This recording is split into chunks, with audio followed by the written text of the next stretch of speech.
I don't know how I'm going to do it, but I want it.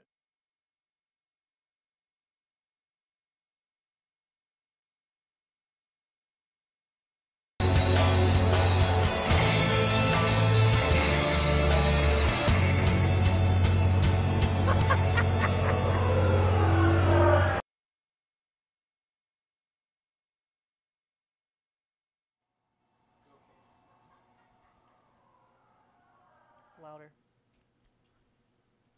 Okay. Hello and greetings, all you aliens out there, and welcome. Especially a special welcome to all you aliens that might be legal, all the legal aliens, and to all those aliens that may not be legal and may be illegal. Greetings and welcome to all you illegal aliens.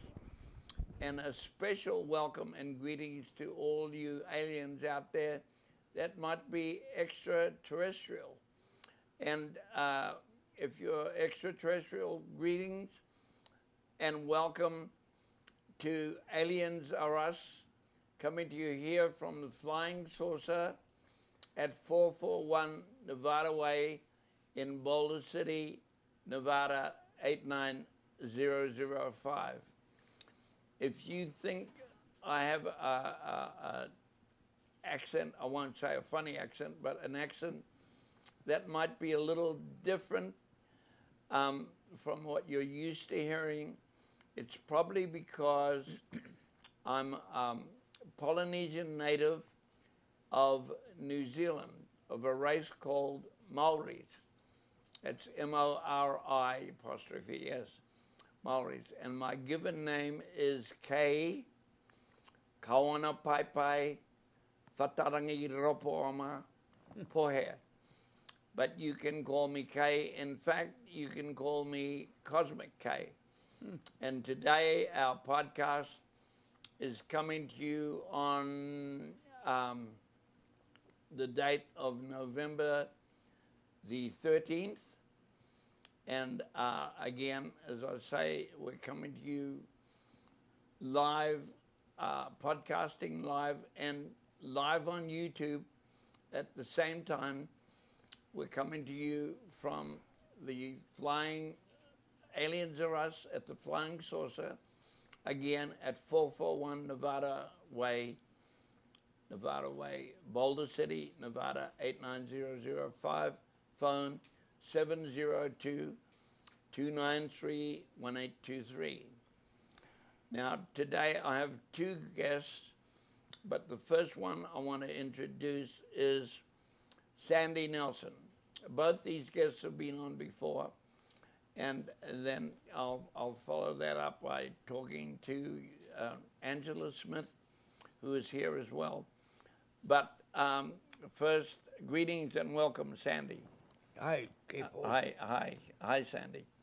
Greetings. I know we had you on before, but we never got a chance to talk about my favorite subject, which is aliens, and why we have Angela here. I know you were talking to Angela about aliens, and that's why we had you back again. We never did finish that conversation.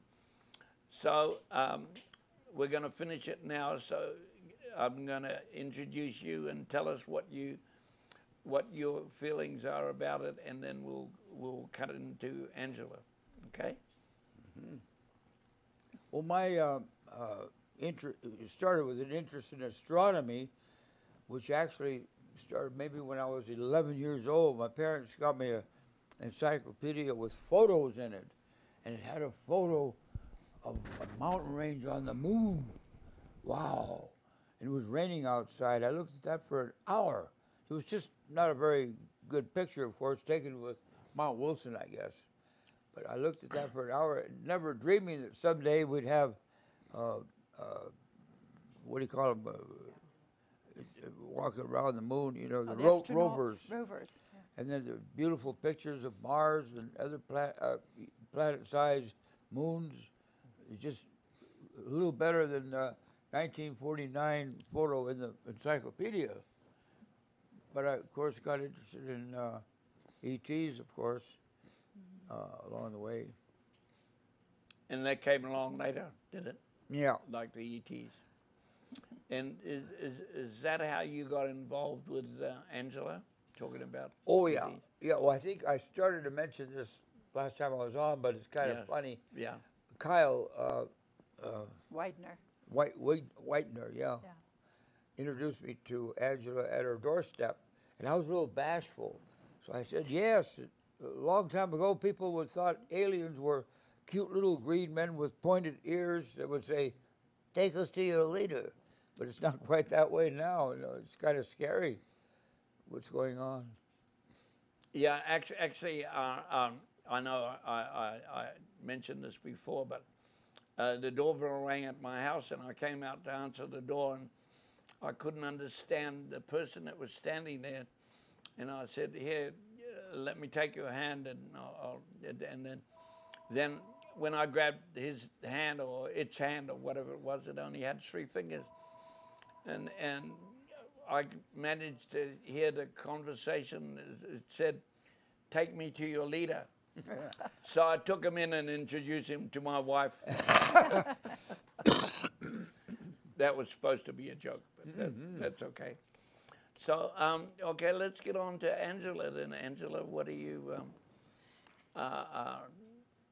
Well, I didn't know who Sandy was until Kyle Widener introduced us. Who's Kyle Whitener? He's a interesting software guy, develops computer games. He had this wonderful online computer game that I was following and taking part in, Wild Divine Online. It's I think they've sold it now, and so I was, interacting with him and getting updates and things.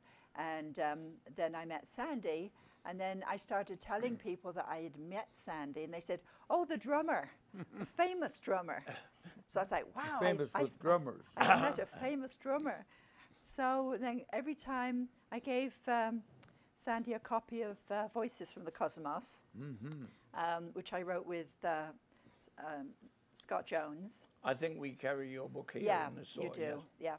Yeah, and so Sandy read it, and then every time I met him, he said, "I got questions." Oh, yes. I got questions. She bought me soup in front of Milo's, and I asked her a few thousand questions. Yeah, I could buy him lunch or some soup. And To be honest, I don't have the patience to read through a whole book, and I read parts of it. It's just fascinating. I believe you don't necessarily have to read a book. You just look at the cover. Like Howard Bloom has a book called Global Brain. You don't have to read the book, just those 2 words or 3 words. Yeah. Or The Power of Now. It's the now. That's the kind of thing. Yeah. But that's fascinating. Well, do you have a question right now? Have we got time to do a quick question? Well, Yeah. Okay. touch on the Federation. I'm a little mixed up with that. The Federation, the orbs, they're not part of them, are they? They're all they have different levels of interaction. Some of them call it the Confederation. Some people call it the Federation. And some What of is that? It's almost like a trade union of aliens that makes the rules. Is that like SETI? No, this is sort of the aliens themselves. The aliens themselves.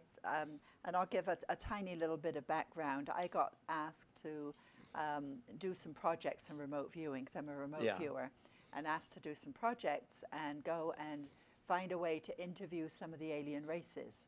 Yeah. And over a year, we interviewed 20, just sitting at my computer, asking the questions, seeing what I got. Okay, I want to get into that a little later, but Yeah. let's go to a commercial now, Sue. I'm guessing at the time, but Okay. Thank you. All right, what we're going to do today is talk about puzzles. Now, last week we did talk about puzzles. They were a different kind. They were like a Lego type puzzles. But these are the conventional cardboard type puzzles. The one we have here is the Michael Callahan Pat Tillman Memorial Bridge right in front of Hoover Dam. This is a great puzzle. It is approximately 12 inches by 36 inches, so it's a good size if you have a nice size table to do this on. I'm trying to see how many pieces in here, and I don't think it's telling us. You'll find it out when you open. Okay, here's one, a beautiful 1,000-piece puzzle. This is by a famous artist. His name is David Behrens. He has a gallery in Albuquerque, New Mexico. The finished size on this is 20 by 27. So you're looking at approximately 2 feet square. And this is called Peacemaker. It's an Indian with a, what do we call it? This is a dandelion after it's lost its petals and is flying up, and we have all these doves up above it. After that, here is another one by David Behrens. It's called a 5-cent piece, and what it's showing is the buffalo nickel and the Indian head nickel with Indians' faces around it, buffalo herd at the top, the famous image of end of the trail down here, and I think this one is probably approximately this is 23 by 28. These are all available in the store for Christmas. Here's another one here. This one is by artist Jerry Gadamus, and it's eagles. So you can see this one eagle here lifting his wing to fly. These two seated here, the huge eagle head there, 1,000 pieces, and it comes out 20 by 27. And then the last one I'm going to show you at this go-round is called Prairie Dweller. This one is rather unique. It's a shape puzzle, as you can see. The shape of the puzzle is the buffalo himself. And inside the buffalo are wolves and other buffaloes and Indians on horses and bears and all kinds of things. And this one, when finished, measures 27 by 38. So any of you that are interested in these types of puzzles, come in. They're great for Christmas presents because usually after all the presents are open and the kids are playing with their toys, it's nice to have a puzzle to sit down to. It's kind of quiet and peaceful at that point. And that's all I got for this one. Okay, great. Thank you, Sue. Veronica, do you have anything coming in yet? Not yet. Not yet, okay. Then I'll go back to Angela. Angela, I'm going to just let you talk and talk as long as you want about your remote viewing of all the different alien races you've seen. Okay. I've had my own personal experiences, but I couldn't actually say that I'd seen any of these that I interviewed. It was just mental telepathy. But towards the end, I did remote viewing and I did site visits. I went and visited their homeworlds. So that's all in the book. And can I read a list of the different aliens that, and then you can... Please. Yeah. And I might get you to repeat it. Okay. To make sure. Yeah. First of all, we started off with the large grey. We had 5 to start. The large grey, Nordics, small greys, reptilians, and the indigo hybrid. So we interviewed them all separately. What's indigo hybrid? It's a hybrid, an alien hybrid that has some indigo human in it. Is that like the Pleiadians? Like the Pleiadians? Yeah. No, because we never got round to interviewing the Pleiadians. The Pleiadians, okay. Yeah, that's in the future. Okay. And then we talked to the orbs, and they actually are sentient, and they think of themselves as messengers. And they're all over the universe. We talked with a group called the Oranges, who are like the Greys, but they live underground. We talked with the angels too. Now, you wouldn't think of them as extraterrestrials, but some of them have a role in helping, assisting the ETs. They're like angels like we perceive them to be? No, they're just light beings. Okay.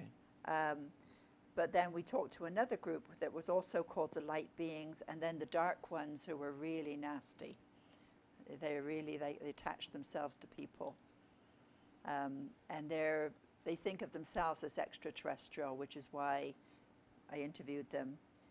Are they kind of attached to the reptilians? They're similar, but they're very much a race of their own. Okay. Yeah. We talked to the Anaka, who are a little bit like the Anunnaki. The Anaka? Yeah, they're like the... Anunnaki? A bit like they're a branch. There's a few subgroups of aliens. You've got the main ones that we know, and then there's subgroups. Yeah. Yeah. So... Yeah, because mostly from what I heard about Greys, you said the tall greys, they're mostly short. Well, from what I hear. there's two different kinds. There's the tall greys and the short greys. Okay. And the tall greys seem to be the ones in charge. Okay. And the short greys, some people say they're even like almost Robots. mechanical. Yeah. Yeah. Or a hybrid of mechanical and Yeah. biological. Yeah. So before I go on, you had another question. Oh, not necessarily, but Kyle Woodnar, Widener. Yeah. he writes, you didn't mention, he writes wonderful books on Native Americans. Chaco Canyon. Yeah, and I always poke him in the stomach when I see him. I say, you're missing half the fun. You don't mention the petroglyphs and the Egyptian type artifacts in the caves near the Grand Canyon. You're missing half the fun. And he doesn't really hit on very much with ETs, but what's that Indian group? Not Sunnis, Zunis, I guess. Oh, the Zuni. Yeah. They have folklore where the people from above came down.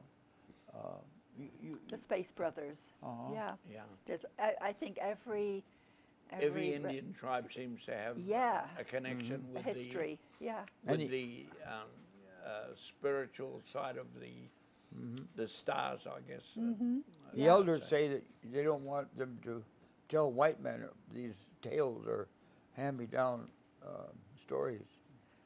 Yeah, yeah. And when you go on a tour, sometimes they'll take you on a tour of the petroglyphs. They don't tell you everything.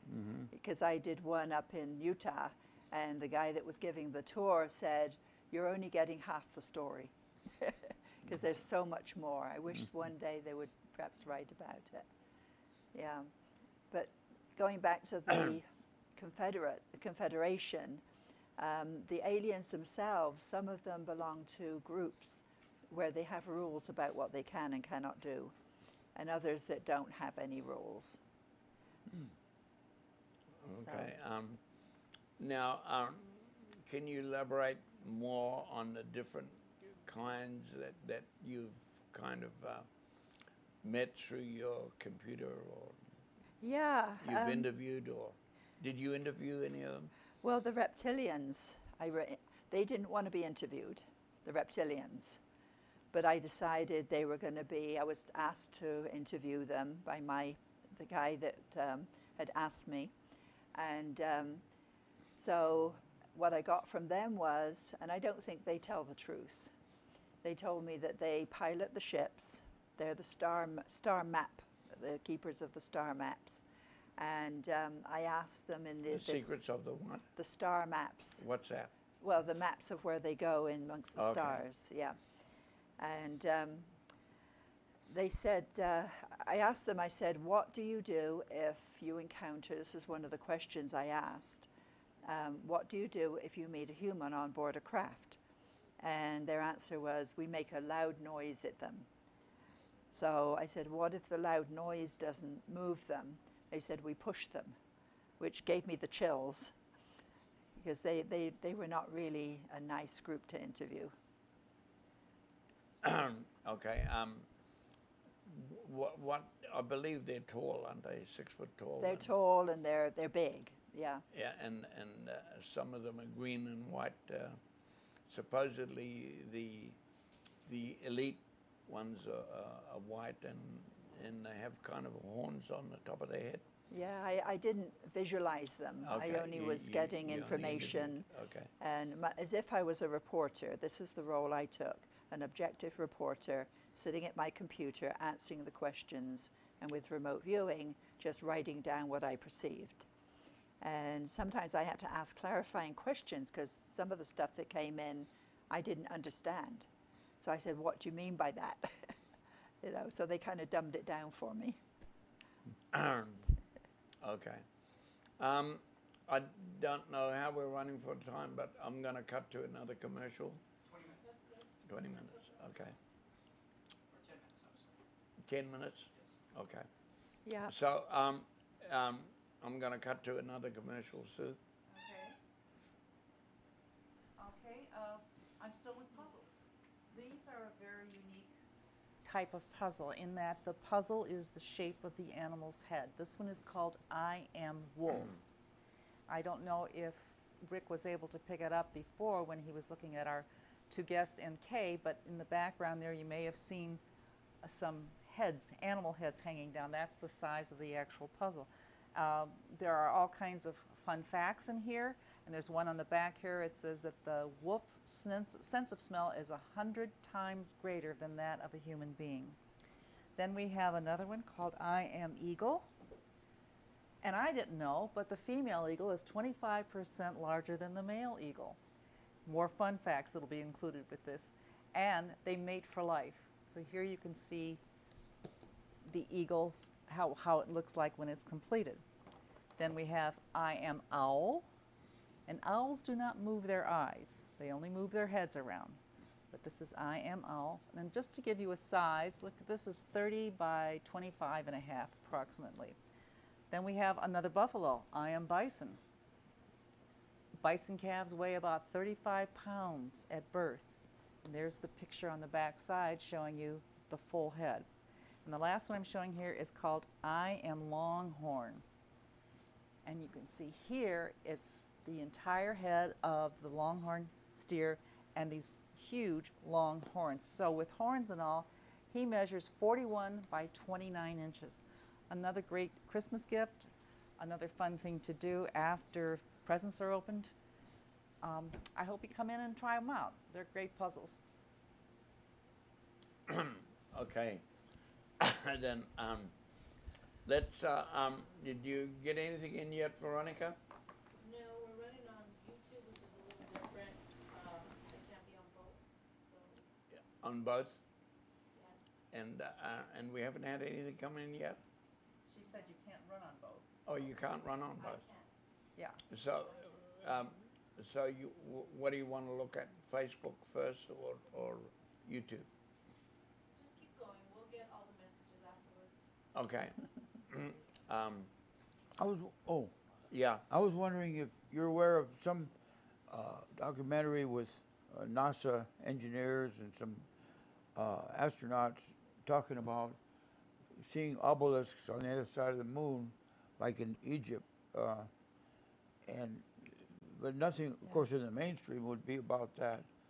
But there's one of those scientists that said something kind of rings a bell on something I heard on Coast to Coast. That the moon was brought into place by some mini black holes, and that explains why it's 32 degrees, and our sun is 32 degrees. When I had a boat down near Santa Monica, the guy used to be in a Coast Guard. He said the moon and the sun are the same size, apparent size, navigation-wise, not real size. And this guy on the documentary said there's one chance in a billion or something that would happen. Well, do you know? Have you heard about that? I've read some stories about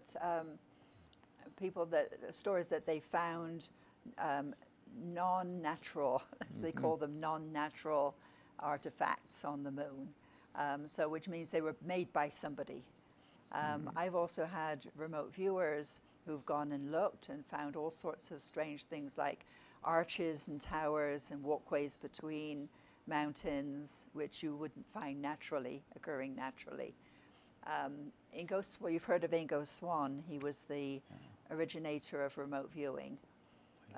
He was asked, he was almost kidnapped and taken to a facility where he was asked to look at the back of the moon.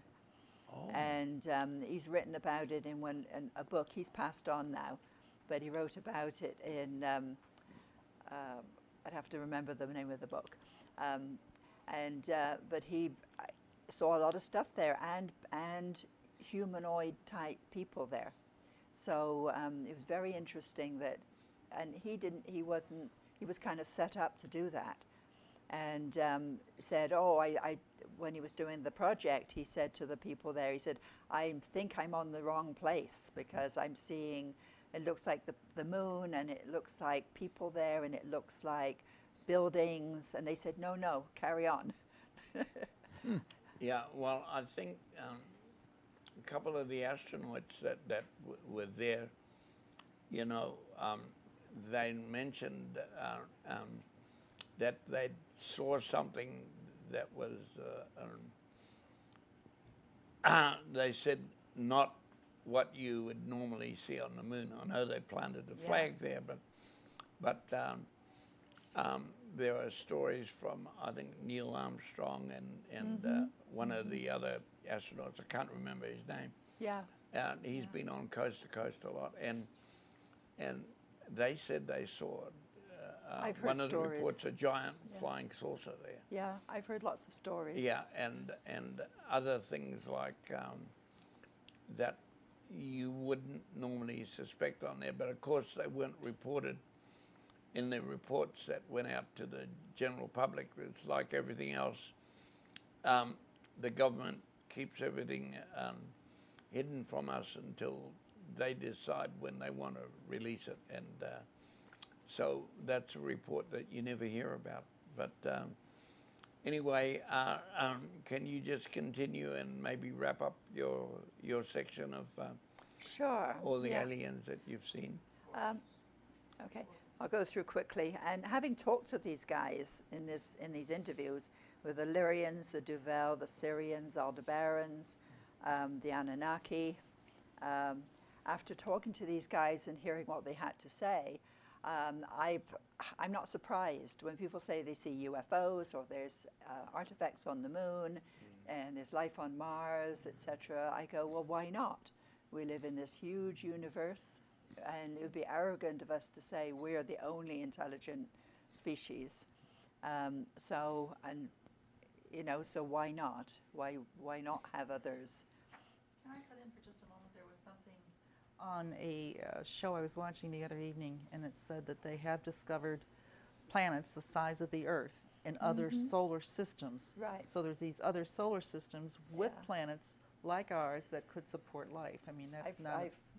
I've seen that too. Yeah. Did There's you see that on one of your remote viewing things? Or? I've given that as a remote viewing to some folks, and they come back with very similar information. Yeah, that it sustains So we can't life. be so arrogant to think that we're the only ones No, here. I think we're not it. No, Thomas Jefferson was a great believer in Yeah. a lot of those.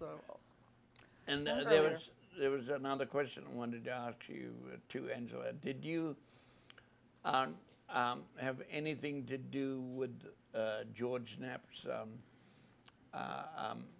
recent, I guess, DVD that he did? That I have a copy of in his hunt for the Skinwalker, where he's at the Right. Skinwalker Ranch. Did you have anything to do with that? Anything to do with that at all? I did.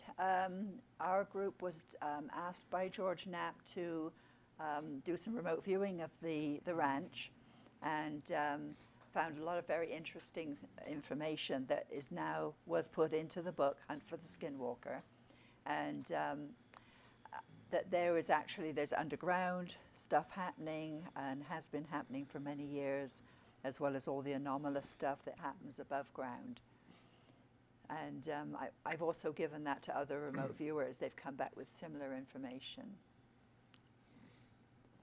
Okay, Yeah. before we wrap it up, you mentioned you wanted to make an announcement for anybody watching that. Right, yes. right, yeah. Well, the book Voices from the Cosmos, you can find that on Amazon. But if you will send me an email to Mindwise Consulting, that's MINDWISE Consulting @gmail.com, I have an Excel file that somebody graciously made for me of all of the alien interviews. It's arranged by species down the side, facts along the top. It's a big file. I will send it out free and it's all the alien interviews, all the relevant information. And I'll send that free to anybody that sends me an email. Can you just repeat that information again? Right. Where the It's- website? Yeah, it's to my email address, Mindwise Consulting, MINDWISE Consulting @gmail.com. At gmail.com. Gmail.com. And they'll get the report. That'll get to me. Yeah. Also, Angela is going to send us the file, which I guess is pretty huge, and we're going to put it in a bookbinder, and we'll have it here available at the store for anybody who wants to look at it. And we may get to look at it even Before. but I understand it's a lot of reading, huh? It's a big file. If anyone knows Excel, it's a database. Yeah, And you have to it's scroll about 100 across and pages roll. or more. Well, I wouldn't say 100 pages, but it's a lot of material.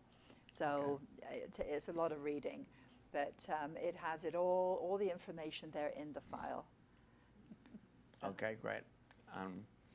Well, I think I'm going to wrap this up now by thanking you, Sandy, for coming in. Thank you, Sandy. Thank you. And thank you again, Angela. You're welcome. Thank you. And thank you for all of you watching out there. And I guess we're going to sign out now unless you've got something, Veronica. No, I don't have anything right now, but just say, goodbye to all your followers, because you have a lot. Okay, we've got a lot watching right now.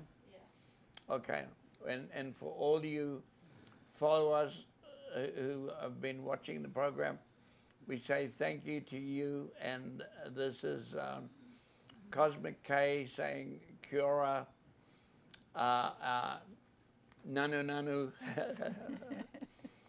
and ka-ching, ka-ching, ka-ching, ka-ching, and Well, speaking of what's that? ka-ching, I want to plug a CD I have out on, I think it's called Bandcamp. It's the Veebles, V, and they're from the planet V, but they're going to make Earthlings jump up in the air and tell dumb jokes.